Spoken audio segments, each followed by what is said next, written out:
uma convicção, né? Tão logo eu conheci o Milton e a Viviane, eu acredito que Deus... Minha esposa, ela brinca desde o início do nosso casamento, ela fala assim, eu acho que você é uma espécie de olheiro. Quem conhece a linguagem do futebol lembra do olheiro, aquele que procurava talentos, né? Ela falou, você enxerga o que a gente não enxerga. Eu falei, amor, eu não enxergo nada. A gente enxerga quando Deus deixa enxergar, né? Não quer dizer que seja só com os que nós enxergamos. Os que enxergamos, Deus quer que a gente participe. E eu fico feliz pelo privilégio, né, de participar do que está sendo construído. Eu digo que aniversário de igreja a gente faz que nem a ceia. Olha para trás, para o passado, recorda a morte do Senhor, o que Ele já fez, mas anuncia sua morte até que Ele venha. Então nós estamos olhando o desfecho, aquilo que ainda vai aumentar e crescer. E um momento como esse também, olhamos a história de 20 anos para dizer, até aqui nos ajudou o Senhor. Sem Ele nós não podemos fazer nada, absolutamente nada, né? Somos apenas seus cooperadores. Por outro lado, sem a gente Ele também não faz. Então, ainda que numa parcela menor, minha gratidão, ela vai no seu grande volume a Deus, mas também, ainda que proporcionalmente falando, a gente não possa dar a mesma dose, né? Não só aos pastores Milton e Viviane, a cada parte dessa equipe pastoral, agora não dá nem para dizer só de Pinhais, né? Porque tem gente dessa liderança que foi multiplicando e nós temos as outras igrejas que foram sendo, né, formadas, Piraquara, Colombo, até Telêmaco Borba agora, diretamente debaixo da influência de tudo que Deus está fazendo aqui.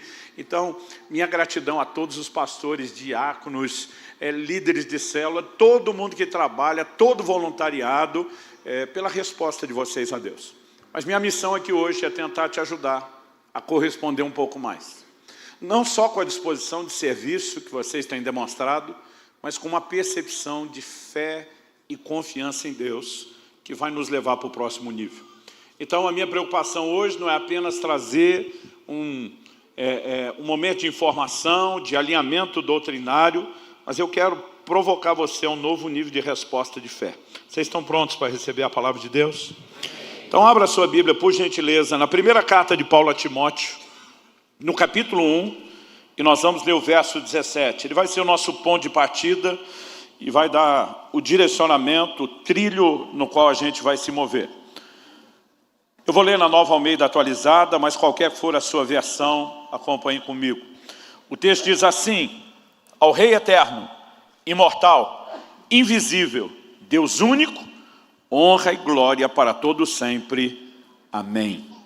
Eu vou pedir por gentileza que você repita essa frase comigo. Diga: ao Rei eterno, imortal, invisível, Deus único, honra e glória para todos sempre. Amém. O apóstolo Paulo, obviamente, fala não de si, mas movido e inspirado pelo Espírito Santo, e ele apresenta uma pequena lista com alguns adjetivos que são empregados para Deus. Rei eterno, imortal, Deus único. No meio dessa lista surge a expressão invisível.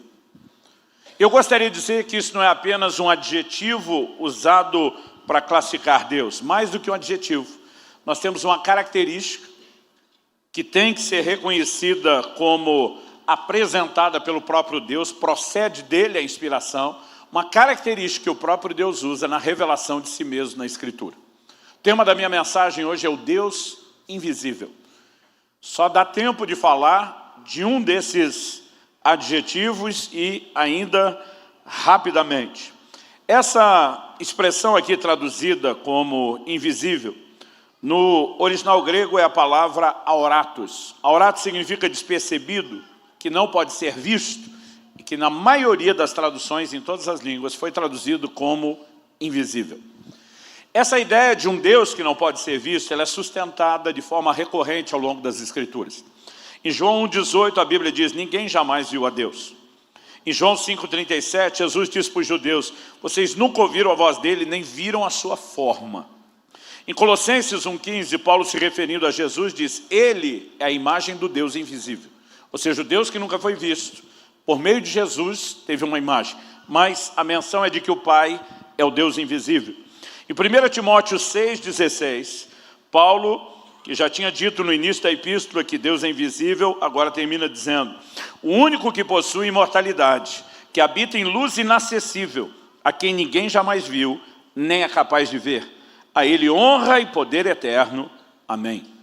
Em 1 João 4,12, o apóstolo do amor diz: ninguém jamais viu a Deus.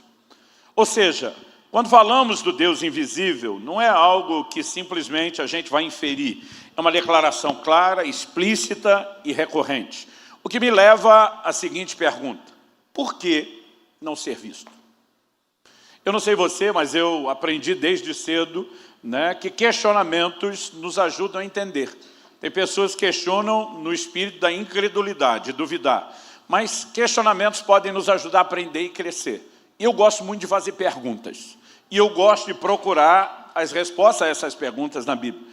Eu, honestamente, diria a você que por anos eu comecei a pesquisar isso na Bíblia. Por que Deus decidiu ser o Deus invisível, se apresentar com essa característica sem mostrar nada da sua forma, da sua imagem?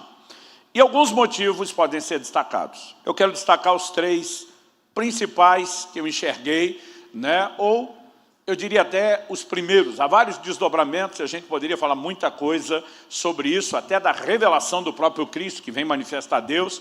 Mas eu quero mexer em 3 aspectos que, para mim, durante muitos anos, me fizeram pensar, bom, isso são motivos suficientes e justificáveis para que eu entenda que Deus decidiu permanecer o Deus invisível. O primeiro, eu chamaria de a questão da fé. Abacuque 2,4 diz que o justo viverá da sua fé. E esse é um dos fundamentos de toda a doutrina neotestamentária. Essa declaração de Abacuque está em Romanos, Gálatas e Hebreus, sem contar que, além dessas citações, o Novo Testamento mostra que toda a nossa relação com Deus é baseada em fé. Sem fé é impossível agradar a Deus, nós somos salvos pela fé. A Bíblia diz que a justiça de Deus se revela no Evangelho de fé em fé, e a lista segue. E a fé é o ponto principal e fundamental do nosso relacionamento com Deus. Mas qual é a definição bíblica de fé? Hebreus 11:1 diz que ela é a certeza de coisas que se esperam e a convicção de coisas ou de fatos que não se veem. Fé é convicção do invisível. E se toda relação com Deus é baseada em fé, qual o motivo de Deus contrariar a definição de fé aparecendo de forma visível? Então, olhando para as Escrituras faz sentido. Paulo diz que andamos por fé e não por vista. Andar por fé é a convicção do invisível. Mas, em segundo lugar, algo que me chama a atenção é uma declaração explícita que a palavra de Deus faz sobre por que Deus não quis mostrar nenhuma forma. E isso aponta para uma outra questão. Se a primeira é a da fé, a segunda questão é a da idolatria ou do risco potencial da inclinação do ser humano a fazer para si ídolos e imagens. Então, em Êxodo 19 e 20, quando Deus manifesta a sua glória no cume do Monte Horebe, na cordilheira do Sinai, depois que eles saíram do Egito, nós temos detalhes muito claros nos capítulos 19 e 20, mas em Deuteronômio, no capítulo 4, a palavra Deuteronômio significa segunda lei, repetição da lei. Moisés, no seu 5º livro, ele não apenas vai recapitular o que de mais importante Deus falou, mas Deuteronômio eu gosto de dizer que é uma espécie de highlights, melhores e piores momentos da história de Israel. E ali ele vai, em Deuteronômio 4, recapitular o que aconteceu em Êxodo 19 e 20. E ele diz assim no verso 12: então o Senhor falou a vocês do meio do fogo, e vocês ouviram o som das palavras dele. Vocês ouviram a voz, mas não viram aparência nenhuma. Só escutaram a voz. A Bíblia diz que uma nuvem escura envolve o topo do monte. E que nessa nuvem houve fogo, houve relâmpagos, houve vozes, houve trovões, som de buzina ou de trombeta, dependendo a tradução. Todo o povo ouviu Deus falar. A Bíblia diz que eles se assustam quando escutam a voz, a ponto de depois pedirem a Moisés que Deus fale com vocês e você conte para a gente que nós estamos com medo de morrer. Mas Moisés está dizendo, vocês não viram nenhuma forma. Por que não viram nenhuma forma? Eu acabei de ler Deuteronômio 4:12. Os versos 15 a 18 de Deuteronômio 4 diz assim: tenham cuidado, guardem bem a sua alma, porque vocês não viram aparência nenhuma no dia em que o Senhor, o Deus de vocês, lhes falou em Horebe, no meio do fogo. Portanto, tenham cuidado para não se corromperem e fazerem para si alguma imagem esculpida na forma de ídolo, semelhança de homem ou de mulher, semelhança de algum animal que há na terra, semelhança de alguma ave que voa pelos céus, semelhança de algum animal que rasteja sobre a terra, semelhança de algum peixe que há nas águas debaixo da terra. Então, Moisés claramente está dizendo, Deus não apareceu de nenhuma forma, porque não queria que vocês tentassem reproduzir qualquer forma vista ou que alguém alegasse ter visto na forma de um ídolo. Então ele disse, não vou dar material para que vocês trabalhem em cima de nenhum elemento visual. E nos versos 23 e 24 ele ainda diz, tenham o cuidado de não se esquecer da aliança que o Senhor, seu Deus, fez com vocês. Não façam para si nenhuma imagem esculpida, semelhança de alguma coisa que o Senhor, o Deus de vocês, proibiu. Porque o Senhor, o Deus de vocês, é fogo consumidor, é Deus zeloso. Então, o segundo motivo para Deus permanecer invisível nessa relação conosco era evitar o risco de que a gente se inclinasse a cometer o erro da idolatria. E a terceira questão, que ao longo dos anos para mim ficou muito clara, eu a definiria a primeira questão de fé, a segunda a questão da idolatria, a terceira eu a definiria como a questão da limitação humana. O que eu quero dizer com limitação humana? Mesmo se Deus dissesse, tudo bem, não vai atrapalhar a fé, nem vai ter problema de idolatria, eu acho que eu posso aparecer para vocês, a gente sabe que a coisa não seria bem assim. Por quê? Porque nós não poderíamos suportar a manifestação da presença dele. Então, se ele fizesse, ele mesmo sabe disso, eu e você seríamos desintegrados pela manifestação da sua glória. É por isso que eu e você estamos aguardando o dia de redenção plena. E Paulo, em 1 Coríntios 15, fala sobre o dia em que esse corpo mortal vai se revestir de imortalidade, e o que é corruptível vai se revestir de incorruptibilidade. Ele diz, carne e sangue não pode entrar no reino de Deus. Não pode, não é apenas porque é proibido. Não pode apenas porque carrega consigo a natureza pecaminosa e impureza. Mas não pode porque não suporta o nível de glória e santidade daquele ambiente. Então, quando Moisés, em Êxodo 33, faz um pedido ousado a Deus, ele diz, me mostra a sua glória. Moisés já tinha tido algumas manifestações, que eu vou chamar de limitadas de Deus. Ele vê um fogo na sarça, mas não vê nenhuma forma, e de lá ele ouve a voz de Deus. Ele tinha acabado de descer de 40 dias no topo do monte, mas a Bíblia fala sempre daquela nuvem escura. Porque uma nuvem escura, Deus está dizendo, não vou deixar vocês enxergar nada do que está aqui dentro. Ele agora faz um pedido ousado em Êxodo 33, diz para Deus, me mostra a sua glória. E a resposta de Deus, nos versos 20 a 23 de Êxodo 33, é, você não poderá ver minha face, porque ninguém verá minha face e viverá. Ele diz, Moisés, não tem condição de eu atender o que você está pedindo. Se você me encarar, já era. Você não suporta. Mas Deus diz, eu vou dar um jeito de responder o que você pediu, mas não vai ser a medida cheia do que você quer. É como se Deus dissesse, vou te dar uma versão mais limitada. Deus diz assim, eis aqui um lugar perto de mim, onde você ficará sob a rocha. Quando a minha glória passar, eu porei você numa fenda da rocha. O cobrirei com a mão até que eu tenha passado. Depois, quando eu tirar a mão, você me verá pelas costas. Mas a minha face ninguém verá. Então, o Deus que nunca apareceu com nenhuma forma, não fez pela ausência de forma. Ele está falando de rosto, ele está falando de costa. A Bíblia fala da mão do Senhor. Ainda que na teologia a gente usa expressões como, um palavrão parece, né, no sentido de grande, antropomorfismo, que fala de Deus usar elementos do entendimento humano que não necessariamente precisam ser literais. A Bíblia está mostrando que Deus tem forma para poder aparecer, mas que de alguma forma ele tem motivos, e um deles é, ele falou, você não pode suportar. Então, quando nós olhamos para essa explicação, isso nos ajuda a entender o que é que nos aguarda no futuro. Isso nos ajuda a entender algumas aparentes, vou botar entre aspas, contradições, porque a Bíblia não se contradiz. Primeiro, vamos falar do que nos aguarda no futuro. O apóstolo Paulo, em 1 Coríntios 13, diz que hoje nós conhecemos em parte, profetizamos em parte. Mas ele diz, quando vier o que é perfeito, pleno, completo, o que é em parte será aniquilado. Então ele diz, hoje nós conhecemos em parte, um dia conheceremos como somos plenamente conhecidos. O que significa como somos conhecidos? Por Deus, que é onisciente, que nos conhece de forma irrestrita, plena e completa. A Bíblia está dizendo que um dia nós vamos conhecê-lo do jeito que ele nos conhece. Ou seja, a revelação plena nos será facultada e possibilitada. E eu não sei você, mas eu me encho de empolgação, de expectativa, de esperança quando eu ouço uma promessa como essa.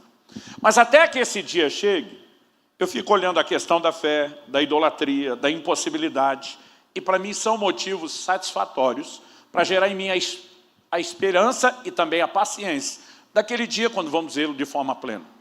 Mas essa separação de uma revelação plena e de uma revelação limitada nos ajuda a entender o que eu vou chamar aqui daquela aparente contradição. Eu fiz questão de ver vários textos, de ler com vocês no início, citar, vários textos falando que ninguém jamais viu a Deus. Mas há vários outros textos no Antigo Testamento que vai falar de gente que viu Deus. E aí, normalmente eu sou bombardeado por perguntas, né, que as pessoas falam, mas por que a Bíblia diz que ninguém viu a Deus? Ela fala que a gente viu Deus, não há contradição? Eu digo não. O que você precisa entender é que quando a Bíblia está falando sobre não ter visto sua forma, está falando de revelação plena. Deus diz para Moisés, se você vê de forma completa, você não suporta. Então Deus diz, vou te dar algo menor. O que você está vendo sou eu, mas não é a definição de quem eu sou. É só o que você pode suportar. Dá para entender a diferença? Então, por exemplo, em Êxodo, no capítulo 24, nos versos 9 e 10, a Bíblia fala que não só Moisés, antes de pedir para ver a glória, mas junto com ele, Arão, os filhos de Arão e 70 dos anciãos de Israel, a Bíblia diz subir um monte. E diz assim, e viram o Deus de Israel, sob cujos pés havia como que uma pavimentação de pedra de safira, que se parecia com o céu na sua claridade. Deus não estendeu a mão contra os escolhidos dos filhos de Israel. Eles viram Deus, comeram e beberam. Agora, o próprio Moisés que viu Deus está dizendo para Deus, eu quero ver. Porque ele sabe que não viu tudo. A Bíblia diz que viram sob os seus pés uma pavimentação como safira. O texto sugere para mim, não é claro, que talvez eles tenham visto a parte do pé de Deus sobre o seu trono, pisando algo extraordinário, mas não foi uma revelação completa. Senão Moisés não estaria depois pedindo, eu quero te ver. Mas Moisés, você viu ou não viu? Eu vi, mas não vi tudo. Eu quero ver mais. E Deus está dizendo, esse é o problema, não dá para ver tudo ainda. Então, quando você começa a entender isso, fica mais fácil compreender textos como Gideão, que quando descobre que quem apareceu para ele era o anjo do Senhor. Quando a Bíblia usa essa expressão o, artigo definido, em vez de um indefinido, um qualquer, o anjo, é sempre o que na teologia nós chamamos de teofania. É a soma de duas palavras. Teo significa Deus, fania é revelação, aparição. Então são aparições limitadas. No sentido de que Deus não mostrou tudo que era, tanto que alguns de imediato não conseguiram reconhecer que era ele. Gideão fica com medo de morrer. Quando vê que não morreu, ele levanta um altar ao Senhor e chama Jeová Shalom, o Senhor é paz. Que ele está dizendo, ele não queria me matar, escapei. No mesmo livro de Juízes, você vai ver Manoá, pai de Sansão, com a sua esposa, para quem o anjo do Senhor apareceu. Quando ele descobre, na hora que o anjo desaparece, sobe aos céus, que era uma manifestação do próprio Deus, ele diz para a mulher, nós vamos morrer. Ela disse, se Deus quisesse matar, a gente já tinha sido desintegrado. Nós não vamos morrer. Isaías, no capítulo 6, diz, eu vi o Senhor assentado num alto e sublime trono. Talvez o ângulo e a perspectiva que ele olha, ele não tenha visto tanta coisa ou detalhes. Ele observa o trono, ele observa as orlas do seu manto, que é a revelação de Deus como rei, enchendo o templo. Mas os próprios serafins que estão ali diante de Deus proclamando santo, santo, com várias das asas que tem, cobrem o rosto. E de alguma forma ele entende, ai de mim, o pouco que eu vi, eu vou morrer, eu vou perecer. Eu imagino, pelo menos é o que eu faria nessa altura do campeonato, eu baixando a cabeça dizendo, não posso ver mais. Então, essas afirmações de gente que viu Deus nunca viram a sua forma plena e completa. Então, lá na frente, Jesus está dizendo o quê? Vocês não viram a sua forma. As poucas coisas que vocês viram não é a revelação plena e completa de quem ele é. Mas um dia nós vamos chegar lá. Agora, por que até que cheguemos lá, Deus decidiu se conservar como Deus invisível? Esses três argumentos para mim sempre foram bons o suficientes para eu dizer, é justo, é viável, é sábio, isso faz com que possa valer a pena, que a gente espere. Mas, recentemente, e esse é o cerne da mensagem, eu gastei toda a introdução, o primeiro ponto, só preparando para chegar aí. Deus falou algo a respeito desse assunto, dizendo que tem um motivo que você nunca enxergou. A gente pode chamá-lo de um quarto, a gente pode chamá-lo de um desdobramento de um deles, e esse é o cerne da minha mensagem hoje. O Senhor falou comigo, você tem olhado para Deuteronômio 4 de maneira equivocada, porque você não viu o quadro inteiro. E eu voltei para Deuteronômio 4. Eu li várias vezes, falei, não, esse texto mostra que o Senhor não apareceu por causa da idolatria. Eu estou falando exatamente o que está escrito. Ele falou, ok, mas o seu problema é a definição do que são os ídolos. Na minha cabeça, eu sempre achei que Deus está dizendo, não faça ídolo de outros deuses, imagem de outros deuses. Deus está dizendo, eu não mostrei minha forma para vocês não reproduzirem na imagem quem eu sou. Deus está dizendo, a proibição não é só ídolo de outros deuses que não são Deus. Deus está dizendo, eu não quero imagem nem minha. E aí a conversa muda. Porque alguém poderia fazer uma imagem daquilo que viu e dizer, não estou adorando outro Deus. Estou adorando o Deus que eu vi. Mas por que Deus nunca quis uma imagem de si? E nós vamos entender que o que aconteceu em Êxodo 32, quando fizeram o bezerro de ouro, não foi diferente da advertência de Deuteronômio 4.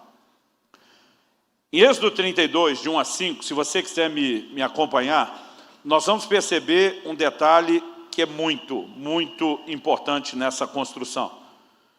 Nós vimos, eu citei antes, que em Êxodo 19 e 20, Deus falou, todo o povo ouviu, mas eles ficaram assustados e falaram para Moisés, fale Deus com você conta para a gente. Nós não damos conta de aguentar a manifestação dessa glória. A partir desse momento, o Deus que queria falar com todo mundo e que não oferece a você nada que você não esteja interessado, diz para Moisés, ok, daqui para frente eu falo com você conta para eles. Não é porque o povo manda em Deus. Eu estou dizendo que vocês não estão interessados, perderam o acesso. Moisés, você repassa. Ainda quero que eles ouçam a minha voz, mas não vão mais ouvir direto. A partir desse momento, Moisés se torna a única conexão deles com a voz de Deus. E Êxodo 32 diz o seguinte, o povo viu que Moisés demorava para descer do monte. O que esse demorava? A Bíblia diz que ele ficou 40 dias e 40 noites envolvido naquela glória. Não tinha os meios de comunicação que nós temos hoje. Arão não recebe no celular dele um WhatsApp com Moisés dizendo, diz para o povo aí que eu vou demorar. A glória está densa e eu não sei quando é que eu vou embora. Deus está falando muita coisa aqui, esse negócio vai longe. Não tinha meio de comunicação. Então você imagina que depois de quase um mês e meio, a turma viu o homem subir naquele monte que foi tomado pela nuvem escura que eles estavam morrendo de medo. E depois nunca mais voltou. O que acontece? O texto diz assim, então reuniu-se, está falando do povo, em volta de Arão e lhe disse, levante-se, faça para nós deuses que vão adiante de nós, pois quanto a esse Moisés, o homem que nos tirou do Egito, não sabemos o que lhe aconteceu. E diz, ele era a nossa única conexão, e nós perdemos a conexão.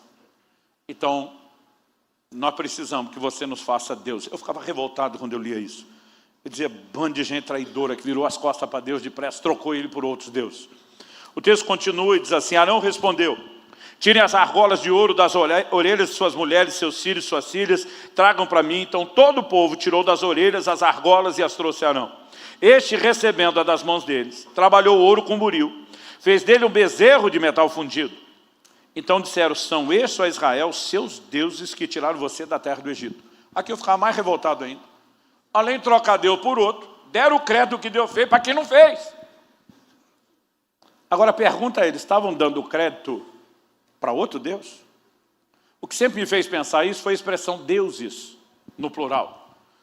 Mas quando você olha a palavra que foi usada no original hebraico, Elohim, é a palavra que é usada para falar do nosso Deus, mas ela é a forma plural.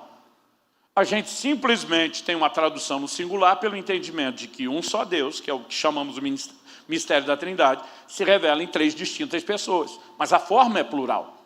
Só que eles não usavam isso só para Deus. Assim como a gente tem Deus com D maiúsculo e deuses com D minúsculo, singular e plural, mas a mesma palavra, eles usavam a mesma palavra para falar de quem também não era, porque era o conceito de divindade. Então o fato de eles usarem Elohim não significa que eles estão falando de outro. E quando eles dizem que nos tirou do Egito, já dá a ideia que eles estão falando do Deus que tirou eles, não de outro. Mas é o verso 5 que define isso. A Bíblia diz, Arão, vendo isso, edificou um altar diante do bezerro e fez a seguinte proclamação, amanhã haverá festa ao Senhor. Essa palavra traduzida Senhor, na maioria das versões, ela vai aparecer em maiúsculo. Por que maiúscula? É uma indicação de que no original hebraico, isso só vai acontecer no Velho Testamento, não no Novo, houve o uso do tetragrama, que é o quê? Um nome impronunciável de Deus, que tinham 4 letras, eram 4 consoantes. Ninguém conseguia falar o nome de Deus, não tinha vogais. Então as tentativas de traduzir esse nome, então você pega, por exemplo, a tradução brasileira, que é mais antiga, está traduzido: amanhã haverá festa a Jeová.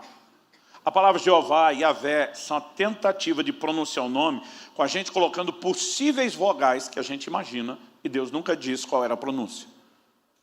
Então Arão não está falando de um outro Deus.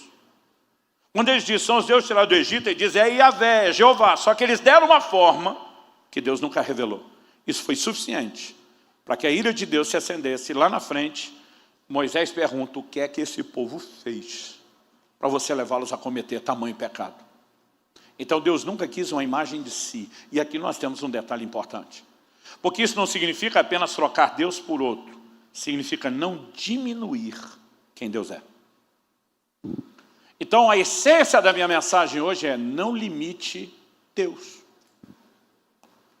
Deus está dizendo, não me reduzam a algo menor. Qualquer tentativa de dar uma forma ao que eu sou me limita ao que eu não sou. E ao longo das Escrituras você vai ver Deus o tempo todo nos chamando a um entendimento de que Ele é maior, de que Ele é Deus grande, que Ele não pode ser comparado com absolutamente nada. Por quê? Porque Deus tem algum problema com a autoestima, com a autoimagem, Ele sofre de algum problema no ego. Se a gente não reconhecê-lo, né, como um Deus grande, Ele vai se sentir mal? Claro que não. Ele é perfeito, pleno, completo, absoluto em si mesmo. Ele é mais do que suficiente. Ele não precisa de nenhum reconhecimento da minha ou da sua parte. Aliás, Paulo, pregando em Atos 17, a Escritura registra isso. Ele afirma, Deus não é servido por mãos humanas como se precisasse de coisa alguma. Não há nada que o homem possa dar a Deus que Deus tenha necessidade. Então, se Deus não precisa do reconhecimento da grandeza, por que Ele quer o reconhecimento? Porque é o único meio dele poder fazer grandes coisas nas nossas vidas. Ele está dizendo, não me atrapalhem, não me impeçam de fazer mais na vida de vocês. E aí, isso faz sentido. Deus chamou minha atenção. Eu estava num período curto de tempo fazendo uma leitura bíblica na sequência, de Gênesis a Apocalipse. E quando ele falou isso comigo, eu ainda estava em Deuteronômio. Deu tempo de eu ler o resto da Bíblia, até Apocalipse. Observando o quanto Deus chama o povo a um reconhecimento da sua grandeza. É impossível citar esses textos numa mensagem. Teria que escrever um livro inteiro sobre isso, porque Deus faz isso o tempo todo. Mas eu quero citar algumas para que você perceba a recorrência. E um desses textos está em Isaías, capítulo 40. Eu vou ler do 12 ao 26. O texto é grande, mas não dá, né? Eu digo grande no sentido daquilo que a gente normalmente costuma usar numa mensagem para tentar ser rápido e objetivo. Mas não dá para não lê-lo. E eu já fiz um recorte, que é o mínimo que a gente tem que ler. Verso 12 de Isaías 40. Quem na concha da sua mão mediu as águas e tomou a medida dos céus a palmos. Deixa eu fazer uma pausa. Desde a antiguidade, entre os conceitos de imensidão, que você vê em toda a literatura da humanidade, você sempre vai encontrar comentários a respeito da grandeza do céu e da quantidade ou da imensidão das águas do oceano. Deus pega esses dois conceitos historicamente inquestionáveis, que talvez estejam entre os ápices do conceito de grandeza da humanidade, e Deus esculhamba. Quem na concha da mão mediu as águas? Quem mediu os céus a palmos? E diz, isso vocês acham que é grande? Para mim é nada. Aí ele continua e diz assim, quem recolheu o pó da terra na terça parte de uma vasilha e pesou os montes e as colinas numa balança? Quem guiou o Espírito do Senhor, ou como seu conselheiro o ensinou? Com quem ele se aconselhou para que lhe desse compreensão? Quem lhe ensinou a vereda da justiça, ou quem lhe ensinou sabedoria? Quem lhe mostrou o caminho do entendimento? Eis que as nações, verso 15, eis que as nações são consideradas por ele como um pingo que cai de um balde e como um grão de pó na balança. Aqui esculhambou de vez. Tudo isso, Deus falou, não estou falando só de vocês, uma nação inteira com milhões de pessoas. Deus diz, pegue todas as nações da terra. É um pingo, é uma gota do balde. Ele carrega as ilhas como se fossem pó fino. O Líbano, na antiguidade, o Líbano era o conceito do maior bosque, a maior fonte de madeira e de animais. Deus diz assim, o Líbano não seria suficiente para o fogo, e os animais de lá não bastaria para um holocausto. Eu disse, não daria um cultinho para mim. Diante dele, todas as nações são como coisa que não é nada, ele as considera menos do que nada como vácuo. Com quem vocês querem comparar Deus? Verso 18. Com que imagem vocês o podem confrontar? E essa mensagem será repetida ao longo de toda a Escritura. Quanto à imagem, e agora Deus vai, por meio do profeta, esculhambar a idolatria. Essa é moldada pelo artífice. Depois o ourives a reveste de ouro e forja a corrente de prata para ela. Mas ele diz, o pobre, que não tem ouro e nem prata, que não pode fazer tal oferta, escolhe madeira que não apodrece e procura um artífice perito para fazer uma imagem esculpida que não oscile, que não se corrompa, que dura, que não cai. Deus pergunta, será que vocês não sabem? Será que não ouviram? Será que isso não lhes foi anunciado desde o princípio? Vocês não entenderam isso desde a fundação do mundo? Vocês não atentaram para os fundamentos da terra? Ele é o que está sentado sobre a cúpula da terra, cujos moradores são como gafanhotos. É Ele quem estende os céus como cortina e os desenrola como tenda para neles habitar. É Ele quem reduz a nada os príncipes e torna em nulidade os juízos da terra. Mal foram plantados e semeados, mal se arraigou na terra o seu tronco. Já secam quando o sopro passa por eles e uma tempestade os leva como palha. Com quem? Verso 25. Com quem vocês vão me comparar? A quem eu seria igual? Diz o santo. Levante os olhos para o alto e vejam. Quem criou essas coisas? Aquele que faz sair o seu exército de estrelas, todas bem contadas. Para Abraão, Deus diz, conta, se pode contar. Até hoje ninguém conseguiu contar. Deus diz, vocês não conseguem. Para mim são bem contadas, não só contadas. O texto diz, as quais ele chama pelo nome. Por ser ele grande em força e forte em poder, nenhuma só vem a faltar. O tempo todo Deus está nos chamando a um reconhecimento da sua grandeza. Números 23, 19 diz, Deus não é homem para que minta, por meio de Balaão, nem filho do homem para que mude ideia ou se arrependa. Tendo ele dito, não fará, tendo prometido, não cumprirá. O que é que Deus está dizendo? Me compare com alguém semelhante a você. Eu não estou no nível de vocês, eu estou num outro nível, eu sou muito maior. E Deus não está o tempo todo falando isso, como repetir, por alguma preocupação consigo mesmo. O ponto claro é qual? Segundo Crônicas 16, 9 diz, os olhos do Senhor passam por toda a terra. De novo, o uso do antropomorfismo. A ideia de que ele está procurando, ele é onisciente, ele não precisa dar varredura de olhos como nós fazemos. Mas a Bíblia quer nos ajudar a entender. Ele está procurando. Quem ele está procurando? Aqueles cujo coração são inteiros para com ele, para que possa se mostrar forte para com eles. Deus não vai mostrar sua força para todo mundo. Ele está procurando quem está me olhando de forma diferente, quem está entregando o coração de uma forma diferente, quem está correspondendo comigo de uma forma diferente. Para esses, eu vou mostrar minha força. Então, se eu e você não entramos na revelação de uma percepção maior de grandeza, nós estamos limitando Deus. Não limitamos quem Ele é, limitamos o que Ele pode fazer na nossa vida. E a pergunta prática a ser feita para mim e para você é, mesmo que eu e você, que já conhecemos a Jesus, não só não fazemos imagens de escultura, como condenamos quem relaciona com elas, mesmo dentro do contexto do cristianismo, condenamos a prática, não as pessoas. A pergunta é, será que eu e você, não de forma física, literal, tangível, palpável, mas será que eu e você não temos criado no nosso coração, na nossa mente, no nosso imaginário, uma imagem de Deus, que também o limita? Uma definição no nosso conceito que diminui a percepção de grandeza que deveríamos ter. O rompimento espiritual, seja no nível pessoal ou ministerial, depende do conhecimento de Deus. Em Daniel, no capítulo 11, no verso 32, a Bíblia diz, o povo que conhece seu Deus será forte e fará proezas. É o conhecimento de Deus que muda a nossa percepção de identidade, de quem somos, e de produtividade daquilo que nós podemos fazer. E aí o tempo todo você vai ver que quem fez diferença, quem escreveu história, entrou nessa percepção, como do questionamento de Deus de Números 23, 19. Eu não sou homem para que minta, nem filho do homem para que se arrependa, tendo prometido, não vou fazer, tendo falado, não vou cumprir. Abraão, por exemplo, que é chamado de o pai da fé, e deixou pegadas a serem seguidas. Em Romanos 4, 20 e 21, a Bíblia diz, não duvidou por incredulidade da promessa de Deus, mas pela fé se fortaleceu, dando glória a Deus, estando plenamente convicto. Eu amo essa palavra. Não é só convicto. A gente fala de convicção, já é forte, mas a Bíblia diz plenamente. Plenamente é preenchendo todas as medidas possíveis. Estando plenamente convicto de que Deus era poderoso para cumprir o que havia prometido. Eu gosto de dizer que a fé se apoia no caráter de Deus, se Ele prometer, Ele não vai mentir. Mas ela também tem a percepção do poder, da grandeza dEle, para fazer aquilo que na minha mente é impossível. É por isso que ao longo da Escritura, Deus também trabalha esse conceito. Lucas 1,37, o anjo diz, porque para Deus não haverá impossíveis em todas as suas promessas. Ele está dizendo impossível é coisa da cabecinha de vocês. Da perspectiva dele, nada, absolutamente nada é impossível.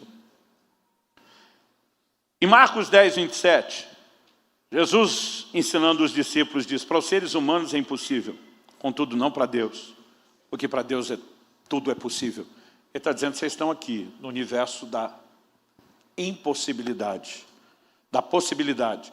Deus está aqui no universo da impossibilidade. Só que a nossa forma no mundo de possibilidades, ela vai ter um ponto que a gente diz, daqui para cá é impossível. No universo de possibilidades, para Deus, tudo é possível. Não existe a impossibilidade.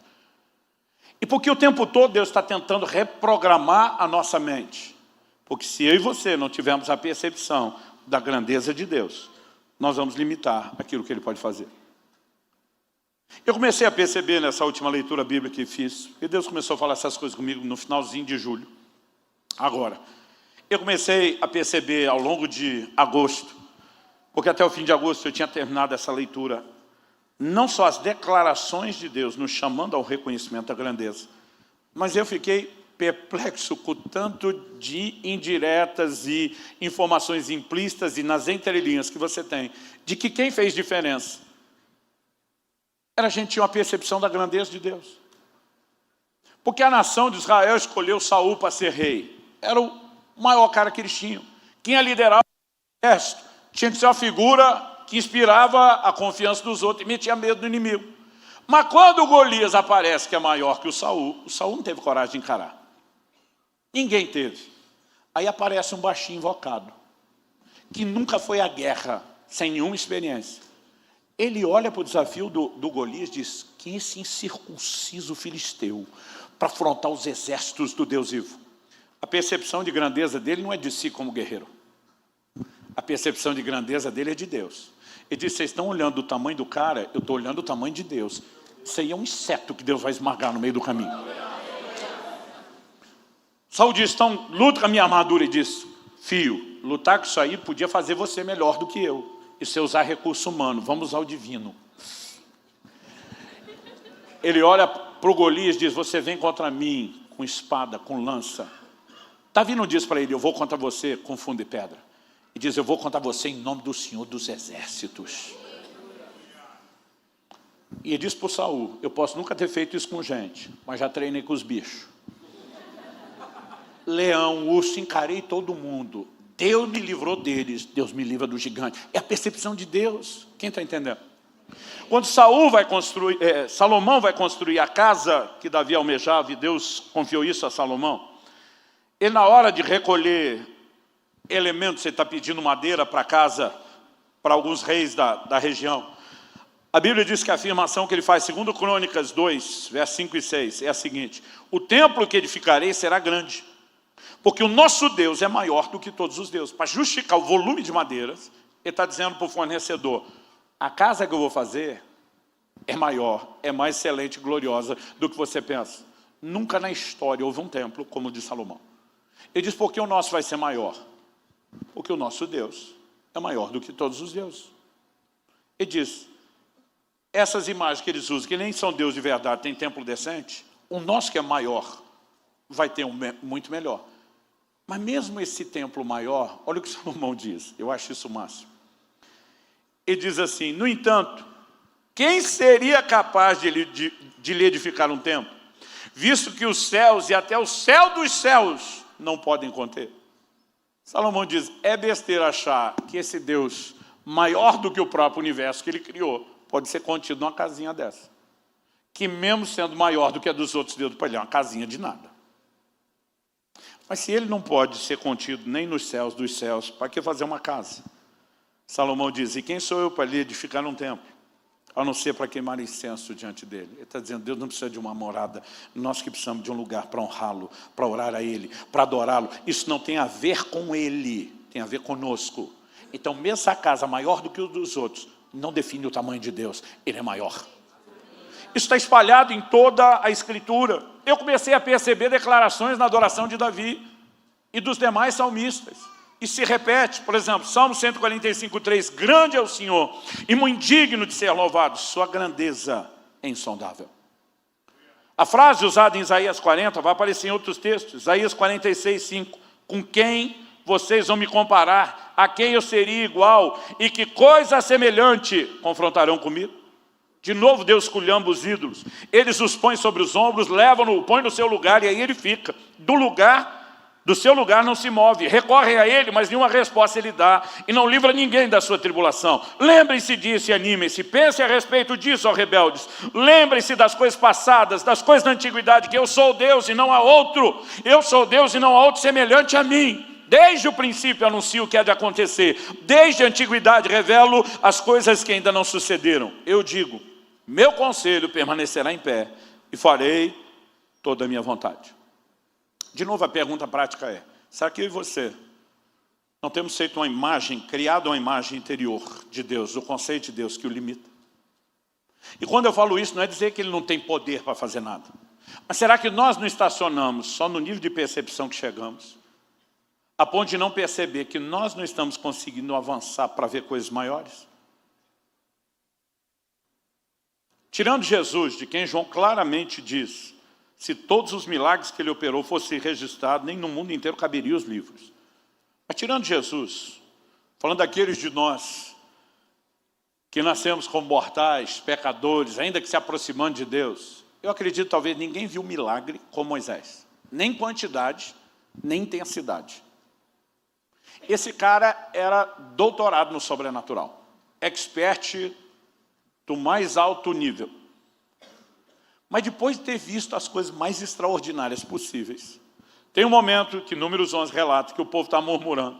Nossa alma está cansada, está enfastiada desse pão vil. É o jeito que eles chamam o maná. Você imagina acordar todo dia num deserto, onde você não planta, não colhe, não tem comida estocada. Mas Deus faz chover comida todo dia. E o povo reclamando do que Deus dá. Deixa eu te dizer, a maior parte da murmuração, mesmo dos crentes, não é por ausência do que Deus faz, é pela falta da compreensão do que Ele faz. E esse povo começa a murmurar, e Deus se incomoda, Deus se irrita. Deus diz para Moisés, quer saber se quer comer carne? Eu vou mandar carne. Eles vão comer carne o mês inteiro. Eles vão comer carne até sair pelas narinas. Quando Deus fala isso para Moisés, o Moisés que já viu de tudo, ele diz para Deus, aí também não. E ele vai tentar dar uma aula de logística para Deus. Tipo assim, ó, deixa eu te explicar o que o senhor não está entendendo. Números 11, de 21 a 23. Moisés, porém, respondeu, depois de Deus dizer que eles iam comer o mês inteiro. Este povo no meio do qual estou é de 600 mil homens em pé. E tu dizes, eu lhes darei carne e eles a comerão durante o mês inteiro. 600 mil. Você consegue imaginar o pesadelo logístico de fazer um churrasco só para 600 homens? Não estou falando de 600 mil, 600 homens. Outro dia alguém falou, pastor, aquele tempo tudo era muito machista, porque diz que Jesus multiplicou pão contra os homens, aqui Moisés está contando o homem. Eu falei, não, filho, é porque nem as mulheres e crianças juntos comem o que os homens comem. Na hora da logística você só conta homem, porque são as dragas, as máquinas de devorar alimento. Agora, 600 homens, um churrasco já seria um pesadelo logístico em termos de fornecer e preparar carne. 600 mil comendo carne o mês inteiro, de manhã, de tarde, de noite, por um mês. O Moisés está dizendo para Deus, o senhor parou para fazer a conta? Vamos fazer uma conta, eu e você. Não são só os 600 mil. Esses são os homens de guerra. A Bíblia diz 600 mil eram os de 20 anos de idade para cima, que puxavam da espada, alistado no exército. Se você der para cada um deles uma esposa só, que para a época era uma média generosa, e 3 filhos, que isso é média atual, antigamente, né, só Jacó teve 13, 12 homens e mais Diná. Se der, então imagina, para cada um desses homens, que é o cabeça do lar, tem uma esposa e 3 filhos, multiplica os 600 mil por 5, são 3 milhões de pessoas. Nem toda a região metropolitana nossa aqui fecha ainda os 3 milhões. Agora, dá um churrasco para 3 milhões. E um mês inteiro de carne. No deserto. o que o Moisés fala: quantos rebanhos de ovelhas e de gatos teríamos que matar para que tivesse o suficiente? Ou será que bastaria se ajuntássemos para ele todos os peixes do mar? Ele diz: Deus, nem se o Senhor passar a rede, arrancar os peixes de todo o mar, tem carne para todo mundo, para um mês.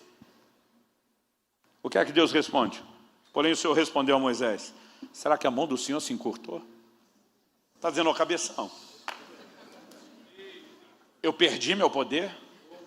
Ou você me deixou estacionado só no nível que viu e não está pronto para o que vem? Preste atenção, se nós queremos entrar no novo, nós vamos ter que entender o que Deus está falando. Porque é um novo nível de conquista, um novo nível de milagres, um novo nível de manifestações, que para chegar lá, a percepção de grandeza tem que aumentar primeiro. Deus diz: agora mesmo você verá se a minha palavra se cumprirá ou não. E ninguém fez nada. O dia seguinte começa a chover codornizes, bandos e bandos. Chover, cair. A Bíblia diz que empilhava. A Bíblia diz que eles não davam conta de comer, chegava a perder e apodrecer carne. E o povo tentando comer, porque não sabe quando vai comer de novo. Alguns comeram até sair pelo nariz, e Deus ainda julgou a glutonaria de muitos. A pergunta a ser feita é: será que eu e você não criamos uma imagem? Que não significa que ele não tem poder, mas tipo, ele pode vir só até aqui. Ele podia salvar só o tanto de familiar que já salvou. Ele podia curar só o que nós vimos acontecer até agora, daqui para frente não tem mais nada. Ele podia trazer milagre e provisão só para esse nível. A igreja podia chegar até 3 cultos, mas não mais do que isso. E nós estacionamos em algo que a gente acha que está bom, porque tem a ver com o tanto que nós entendemos do que ele pode. Mas ele pode e ele fará muito mais. É por isso que nós temos que destruir algumas dessas imagens. Deus está dizendo: eu nunca mostrei imagem para que vocês não me limitem. Então errado não é só fazer imagem física. Uma definição interior de algo menor do que ele é, nos limita igualmente. Quem está entendendo? Dito isso, o que é que nós podemos fazer de prático? E aqui eu termino. Nós temos que crescer na revelação de Deus. A revelação de Deus é progressiva. Provérbios 4,18 diz: a vereda do justo é como a luz da aurora, vai brilhando mais e mais. Luz é uma das figuras de revelação na Bíblia, até ser dia perfeito. A Bíblia diz: hoje nós conhecemos em parte, um dia vamos conhecer plenamente. A luz vai crescendo até chegar à medida plena. Ainda que ela não seja alcançada aqui agora, ela precisa aumentar. Oséias 6,3 diz: conheçamos e prossigamos em conhecer a Deus. Ou seja, tem mais para conhecer do que o que nós já conhecemos. Em 1 Coríntios 15:34, Paulo diz: voltem à sobriedade como convém, não pequem, porque alguns ainda não têm conhecimento de Deus. Digo isso para vergonha de vocês. Ele não está falando dos ímpios, gente. Quando ele diz não tem conhecimento de Deus, ele está falando com os crentes. Ele está dizendo: o conhecimento de vocês, de alguns de vocês, é tão pequenininho, é tão sem vergonha, que não dá nem para chamar de conhecimento de Deus. O que vocês têm é uma caricatura, uma distorção de quem ele é, do tanto que vocês o limitaram. Ele diz: volte à sobriedade, bora conhecer Deus. Pastor, como nós podemos fazer isso? Nós precisamos entender que na vida devocional do crente, um dos elementos fundamentais é o tempo de leitura, meditação e estudo da palavra de Deus. Tem crente que fala assim: eu não fui chamado para pregar, não preciso ler a Bíblia. Eu digo: como é que é? Outro dia alguém falou: pastor, o senhor começou a estudar a Bíblia com dedicação por causa do seu chamado para pregar? Eu falei: não, eu comecei a estudar porque eu queria viver. Para eu viver eu tinha que entender. Quando eu comecei a entender e viver, eu fiquei tão empolgado que eu falei: eu preciso repartir isso com os outros. E a pregação e o ensino passou a ser a consequência daquilo que funcionava na minha vida. Eu não fui buscar conhecimento bíblico para ter o que falar no púlpito. E Deus nos livre de só transbordar uma informação de algo que você não tem autoridade para dizer ou falar. Eu lembro que meu filho Israel começou a ler a Bíblia muito cedo, várias vezes.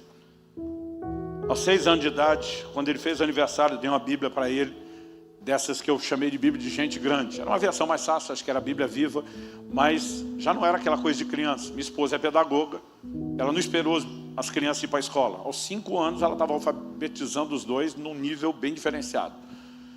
E ele já tinha uma boa leitura quando chegou aos 6 anos. E eu falei: filho, papai vai te dar a Bíblia de gente grande que você já consegue ler. Ele olha para mim e faz a pergunta: quantos capítulos por dia eu tenho que ler da Bíblia para eu lê-la em um ano? Falei: vamos fazer a conta? Naquela época a gente não tinha isso no celular, fazia com calculadora mesmo. Falei: a Bíblia tem 1189 capítulos. A maioria dos anos, tirando o bissexto, que é o caso do ano que vem, tem 365. Dividimos. Dava 3,25. Significa o quê? 3 capítulos e 1/4 de capítulo por dia. É a média. Para ler a Bíblia em um ano. Eu não consigo entender crente que tem 10, 20 anos, nunca leu a Bíblia uma vez. Para ler em um ano, você imagina que os 3 capítulos ainda dá para parcelar. Um de manhã, um no almoço e um à noite. Gente, pelo amor de Deus, não estamos falando de algo tão complicado. O menino falou, pai, eu quero ler em um ano. Eu falei, filho, esse ponto 25 vai ser difícil de controlar. Então nós tentamos algumas coisas, mas no final o que deu certo foi o seguinte. Falei para ele, de segunda a sexta, dia de aula, os 5 dias você lê 3 capítulos. Sábado, domingo, você não tem aula, você lê 4. Faltavam 2 ou 3 semanas para ele fazer 7 anos de idade. Ele tinha lido a Bíblia a primeira vez, aos 6 anos de idade. Aos 7 anos ele leu a Bíblia a segunda vez. Aos 8 anos ele leu a Bíblia a terceira vez. Com 9 ele falou, pai, se eu ler o dobro, eu leio 2 no ano. Eu falei, é. Ele falou, eu vou ler 7 por dia. Então ele começou a ler a Bíblia 2 vezes por ano, a partir dos 9. Aos 11 anos ele tinha lido a Bíblia já 9 vezes. Eu não estou falando de algo que é tão difícil para você. Mas aí minha filha, 3 anos mais nova, malandramente, mesmo vendo o irmão ter dado todo aquele exemplo prático, ela só lia salmos, ela não lia mais nada na Bíblia. Porque ela amava o louvor e a adoração. E um dia eu falei, filha, você só lê salmo, canta salmo, fala salmo, decora salmo, mas não te vejo ler o resto. Ela falou, pai, o Isra lê tudo porque ele vai ser pregador.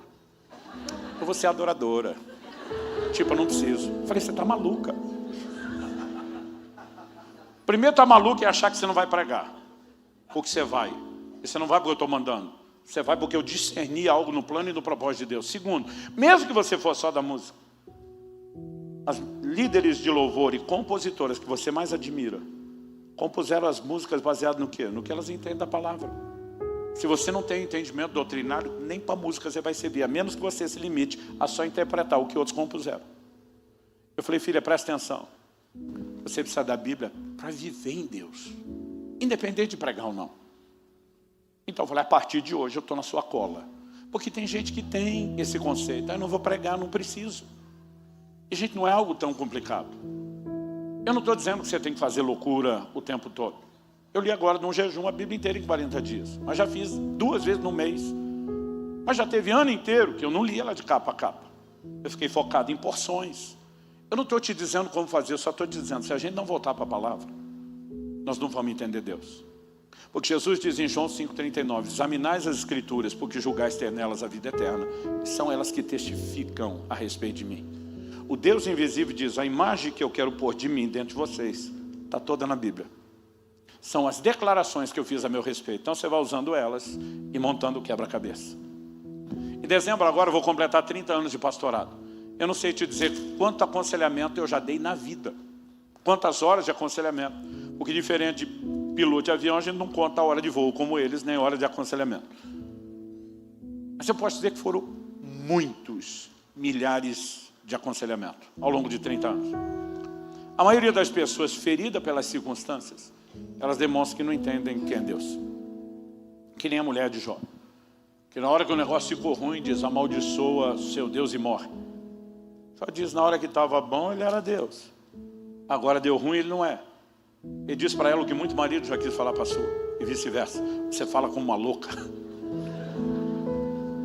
Jó começa a externar um entendimento. Deus não é o que nós estamos enfrentando. Deus não é o que nós sentimos nas circunstâncias. E diz, eu sei. E aí é a convicção, é a revelação.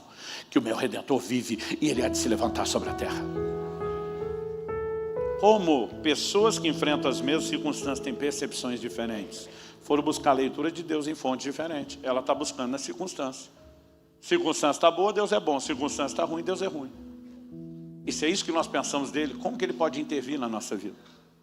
E aí eu vejo Deus sinalizando, eu vejo gente sinalizando na hora de chorar as mágoas do atendimento.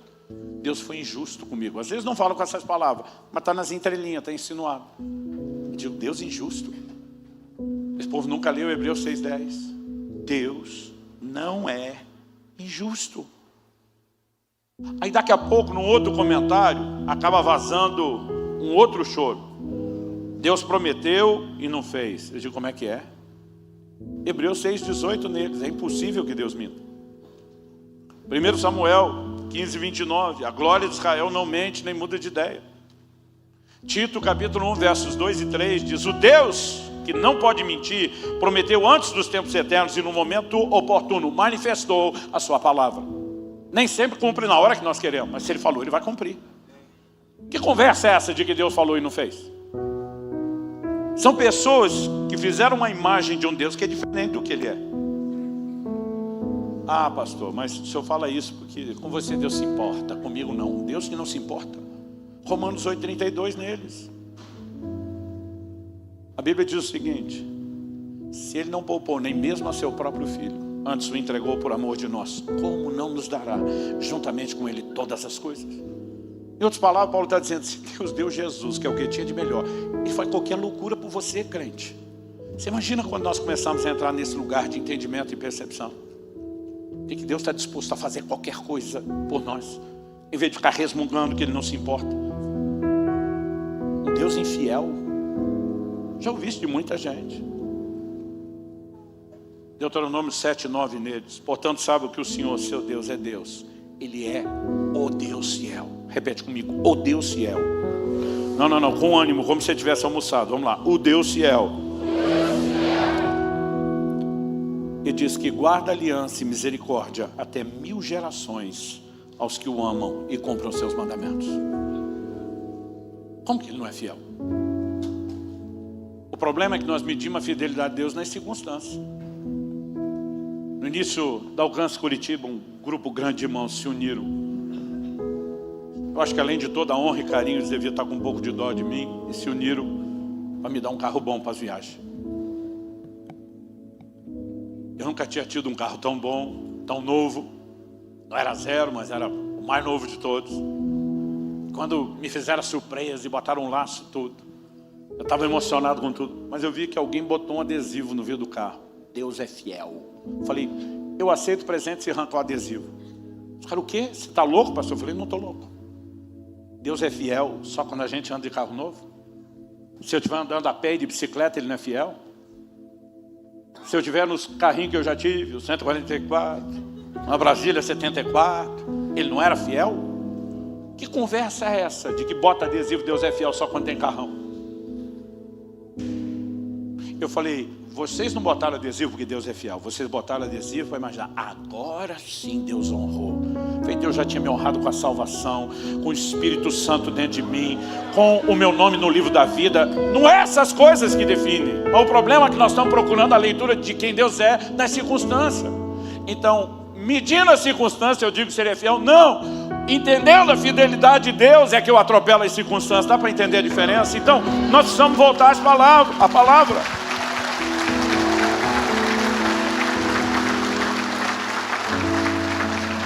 Um Deus cujo amor falha.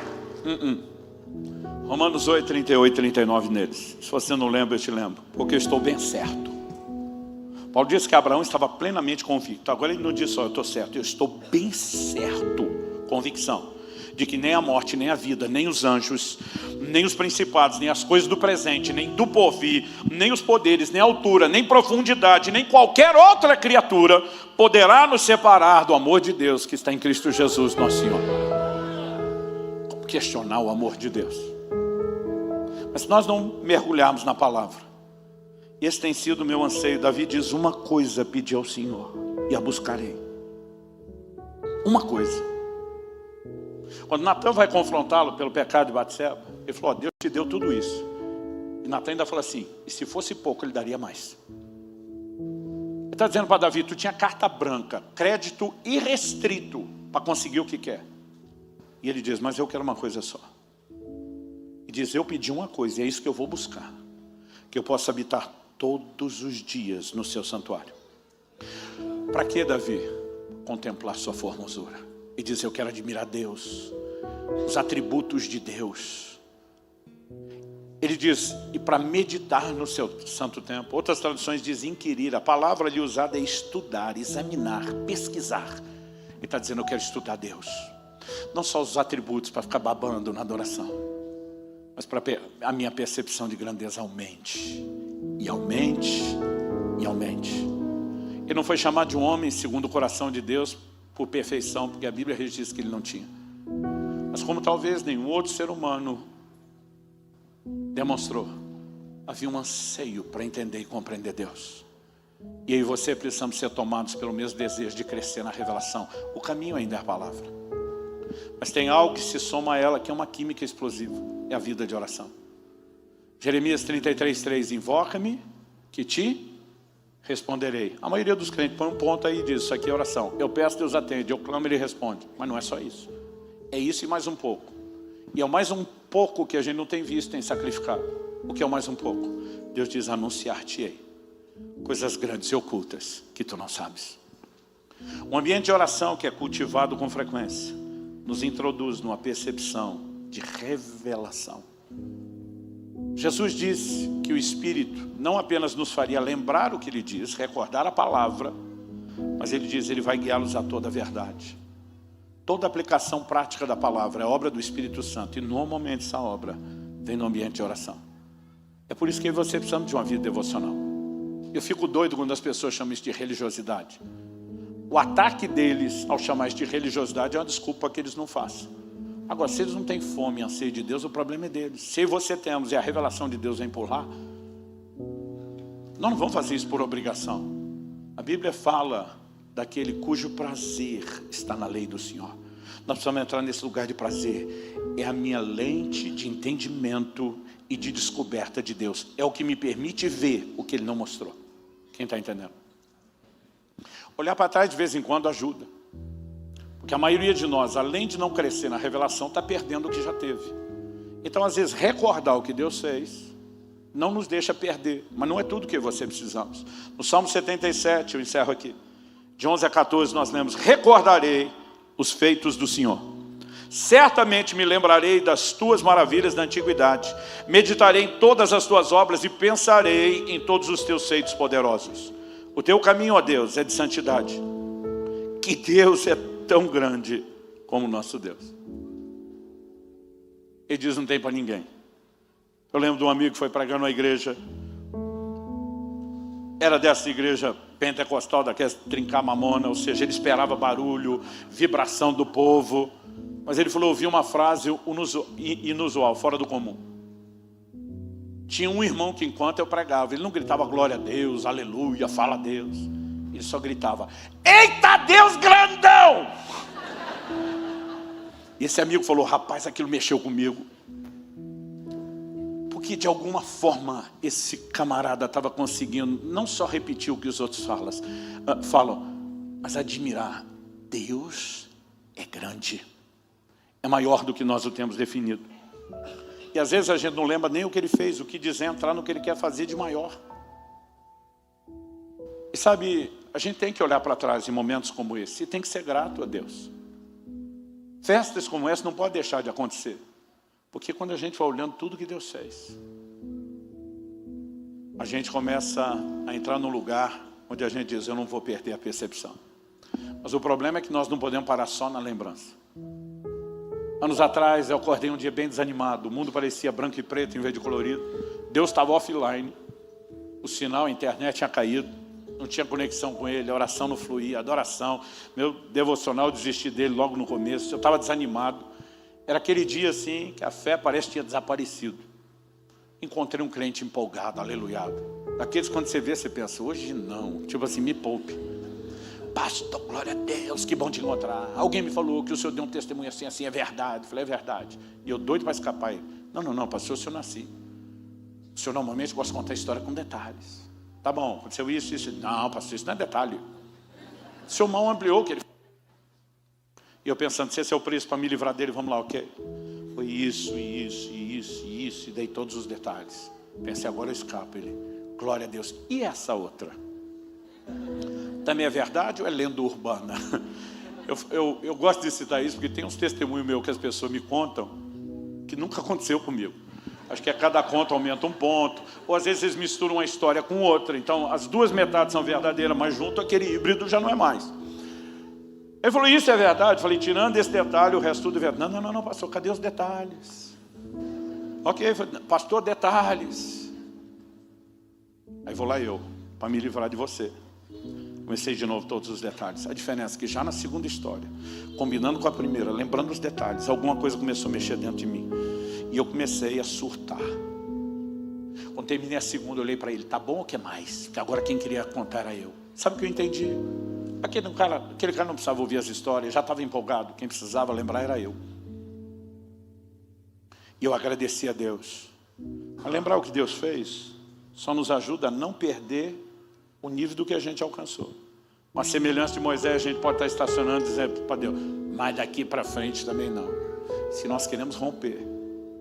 E essa palavra é importante hoje porque ela é profética. Você não tem noção daquilo que nos aguarda como igreja. Pastor, glória a Deus, 3 cultos. Pelo menos 2.000 pessoas. Chegamos onde deveríamos chegar. Não, isso é só o começo. Isso é só o começo. Outro dia alguém falou, de onde o senhor tira tanta empolgação? Eu falei, vou pegar uma frase de um outro pastor que eu vi. Eu visitei o futuro, gostei do que eu vi e resolvi morar lá desde já. Nós estamos indo para um lugar de conquistas maiores, mas isso não precisa ser só para o coletivo, para a igreja. Deus quer que cada um de nós viva e experimente coisas que nunca experimentou. Nós precisamos disso.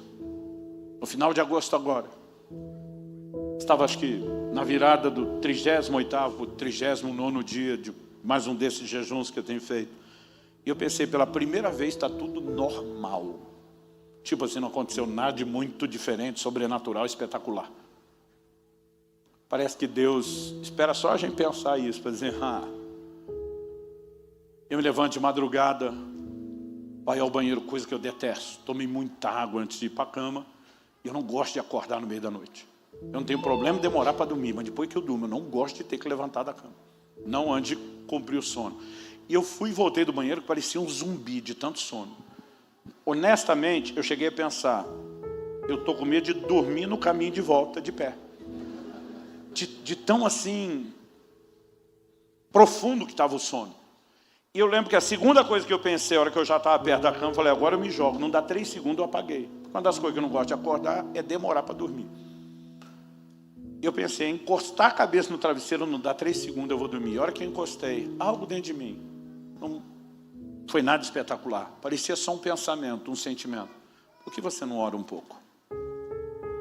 Eu pensei, eu não quero orar, eu quero dormir. O diabo também não quer que eu ore. Ele não é besta. Não precisa de um profundo discernimento. Você pode estar perturbado de sono como eu estava, para entender, isso é Deus. Eu falei, eu vou orar. Eu começo um pouco meio sem ânimo, sem empolgação, atordoado de sono. E depois de poucos minutos orando, eu ainda tenho dificuldade de falar disso. Deus entrou naquele quarto. Eu nunca tive uma experiência como aquela, uma percepção da presença. Eu lembro que eu quis contar depois para a família inteira, os filhos que não estão perto. Minha filha no telefone falou, pai do céu, você ouviu Deus? Eu falei, filha, graças a Deus não. Eu estava o jejum inteiro mirando essa do Deus invisível. Eu falei, graças a Deus não. Mas se eu senti ele, tipo assim, está desse lado ou do outro. Eu falei, filha, ele não estava num lugar ou outro. Ele estava em todo lugar, ele era tudo. Não dá para explicar isso. Ele é tudo. Quando a Bíblia fala daquele que enche todas as coisas, é um nível de percepção que a sua cabeça nunca vai pegar. É só por revelação. Eu falei, filho, ele era tudo. Mas parece que eu estava entrando nele e ele em mim. Não dá para explicar o que é isso. Nada nunca me fez desejar tanto conhecê-lo como aquele flash daquela experiência no quarto. Eu falei para Deus, depois de 30 anos de ministério, 33 pregando, 35 de vida no Espírito, a sensação é, eu mal te conheço, mas eu te agradeço, porque o Senhor não está mostrando isso para recriminar, o Senhor está mostrando isso para nos chamar para um lugar mais profundo. Eu vim te trazer hoje o mesmo convite. Fique em pé para parecer que está acabando.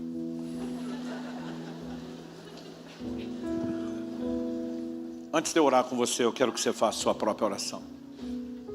Alguns de nós temos que nos arrepender, porque nós temos imagens, não são ídolos literais. imagens que diminuem Deus na nossa mente, na nossa imaginação, no nosso coração e no nível de fé que nós construímos. Assim como Moisés pegou aquele bezerro de ouro e moeu com ele, está na hora da gente moer essas imagens internas e entrar numa decisão. Ele é maior do que isso. Quantos músicos ministram? Eu vou pedir que a princípio, depois você pode fazer isso, não agora. Nesses primeiros minutos, não cante com eles. Mesmo que você conheça a música, eu quero que você ore. Pastor, como eu vou orar? Como você entender que deve fazer? Mas basicamente, nós devemos clamar por um conhecimento maior, por uma revelação que seja crescente. Nós precisamos nos arrepender de estar limitando Deus. Entender que Paulo está dizendo, volte à sobriedade, para de pecar. Por isso que eu disse que precisamos nos arrepender. Porque quanto maior for a nossa percepção de grandeza, mais nós vamos desfrutar. Deus será na minha e na sua vida do tamanho da nossa fé. A nossa fé será do tamanho da revelação que nós temos. Então nós precisamos parar de limitá-lo. Vamos clamar por Ele. Talvez você possa até dizer, Senhor, eu acho que eu preciso ser chacoalhado. Eu preciso de algo que provoque minha fome e minha sede como nunca antes. Ore como você achar melhor. Nós vamos orar a respeito disso.